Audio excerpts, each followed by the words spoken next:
Years of soft on crime liberal policies have let criminals and gangsters, extortionists and others walk free and wreak havoc on our once safe streets. Since the Liberals took power, extortion is up 481%, violent crime 50%. We've seen 117 extortion attempts so far in 2026, and the year is still young.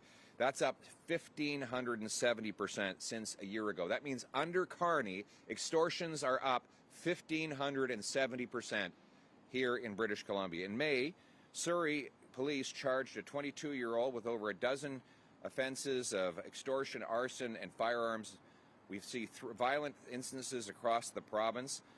Despite Mark Carney's tough talk and his weak, watered-down bill that has received inaccurate praise from the Liberal media, bail is still far easier to get than ever before. In fact, Liberal bail remains in place. The same revolving door remains, and in fact, Mark Carney's Bill C-68 makes it worse by granting judges the power to ignore mandatory prison time for rape, extortion, and other serious violent offenses.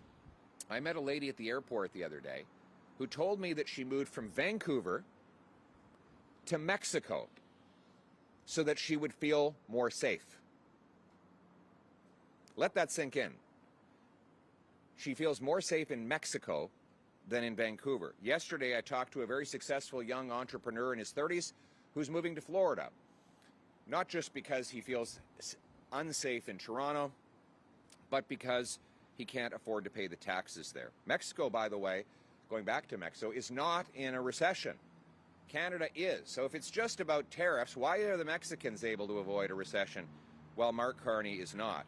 In fact, of all the G20 countries, these are the 20 most industrialized countries, 19 of them are not in a recession.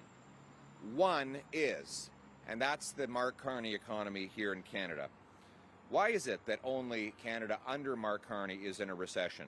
If it's really global factors, wouldn't all 20 be in recession? It's not one measurement alone that shows that we're in recession. It's countless. 3 of the last 4 quarters, Canada's economy has shrunk. We're the only economy in the G20 that has had that happen. In fact, the GDP of Canada today is smaller than it was the day Justin Trudeau left office. That is not true of any other G20 country. But it's not just statistics. Every quarter of economic decline means people losing sleep over bills, struggling to fill their fridges, and worrying about losing their jobs. 1.5 million Canadians missed a major debt payment in the first 3 months of the year. Insolvencies are up 19% year over year, hitting a 17-year high. Almost a quarter of British Columbians report they have lived in food insecurity. In fact, food insecurity is up 73% in British Columbia since 2019. Today, nearly a quarter of Canadians have experienced poverty.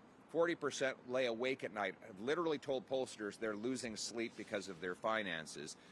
Grocery prices continue to rise despite announcement after announcement, illusion after illusion from the Carney Liberals. Just 2 months ago, the Prime Minister claimed affordability is the best it's been in a decade. But from January to May, there were 15,000 GoFundMe campaigns from people needing help from their fellow Canadians just to pay for the basics. That's up 8%. And Mark Carney did a photo op yesterday on housing. Isn't that incredible, the irony that he did it yesterday, just as Rate Hub came out and reported that, and I'm quoting, affordability conditions worsened in all Canadian housing markets in May. So while he's doing announcements and creating illusions, Rate Hub reports that Canadians are getting less affordable housing.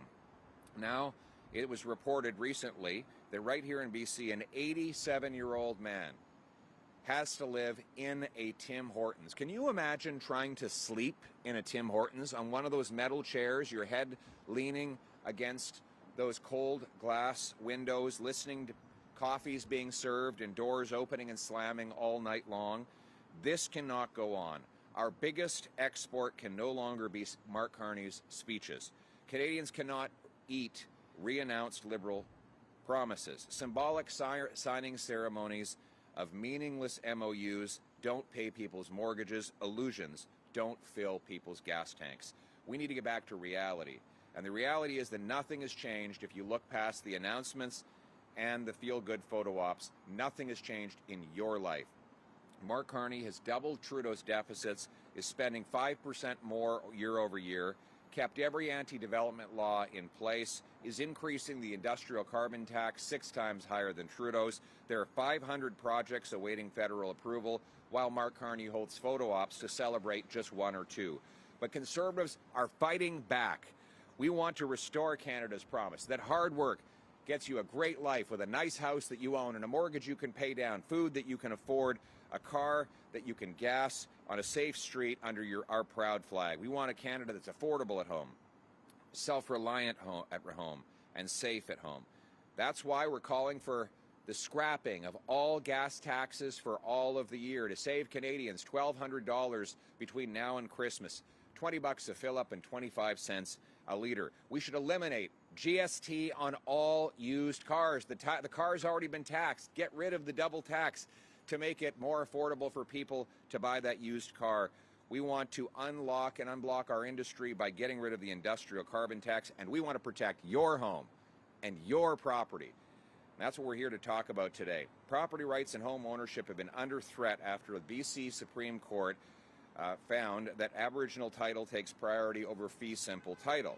Last August, BC Supreme Court made this ruling, threatening 800 acres and $1 billion of real estate and creating a precedent that could threaten almost every single homeowner in British Columbia if other Indigenous tribes make the same claim.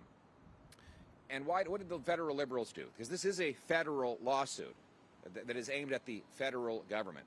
This Liberal government put in place Litigation Directive 14, which prohibits federal lawyers from arguing that your home and your small business property takes precedence over any other claim.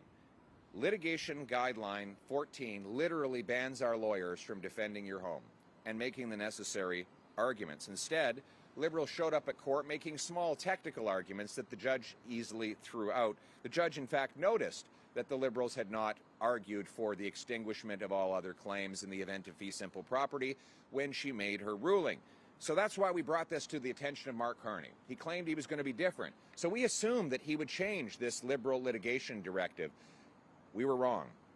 He voted in the House of Commons to keep that directive in place, and on the government's website today, he is still instructing his lawyers not to argue that your home title comes first over all other claims. There are real consequences even while this is an appeal. $100 million financing in Richmond was recently turned down by lenders because of the ruling.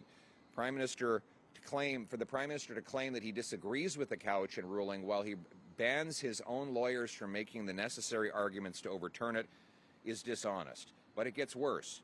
Carney Liberals are now signing agreements that further risk your home and your property. Now the Liberals are set to ratify a new treaty. The Komox First Nation and the BC government have signed this treaty, which says that UNDRIP is the authoritative source of all its interpretations. As it is well known, especially here in BC, UNDRIP threatens Canada's parliamentary sovereignty, rule of law, resource development, and property rights.